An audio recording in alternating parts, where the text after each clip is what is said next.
સૌથી પહેલો મુદ્દો તો પ્રી મોન્સૂન કામગીરીનો હતો. કેવી રીતે કામગીરી થઈ છે, શું છે, એની સમીક્ષાઓ થઈ અને કમિશનરે ખાતરી આપી છે કે વરસાદ પહેલાં સંપૂર્ણ કામગીરી પૂર્ણ થશે.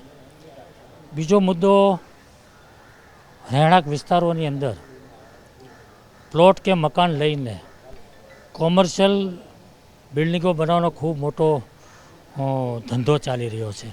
મોટા વરાછા હોય, પૂણા હોય, વરાછા રોડ હોય, આ તમામ જગ્યાએ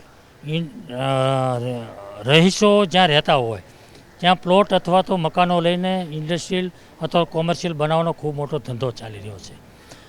અને આના કારણે ત્યાં ટ્રાફિકની સમસ્યા ઊભી થાય છે, રોડ રસ્તાઓ બંધ થાય છે, જે લોકો રહે છે ને ત્યાં ત્રાસ થાય છે.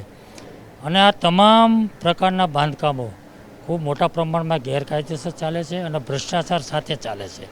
એટલે મારી માગણી છે કે આ તમામ પ્રકારના આવા કામો બંધ થવા જોઈએ, ભ્રષ્ટાચાર બંધ થવો જોઈએ. સણિયા જેવા વિસ્તારની અંદર કોટેજ ઇન્ડસ્ટ્રીના નામે જે બાંધકામો ચાલે છે ત્યાં ખૂબ મોટા ભ્રષ્ટાચારના વહીવટો ચાલે છે, એ પણ બંધ થવા જોઈએ.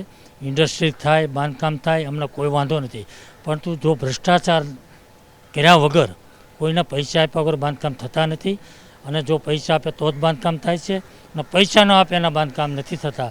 તો આમાંથી મારી માગણી છે કે દરેક લોકોને બાંધકામ કરવા દો, અમને કોઈ વાંધો નથી, પણ ભ્રષ્ટાચાર બંધ થવો જોઈએ એવી મારી માગણી છે. અગાઉ પણ આ મુદ્દો આપ્યો છે.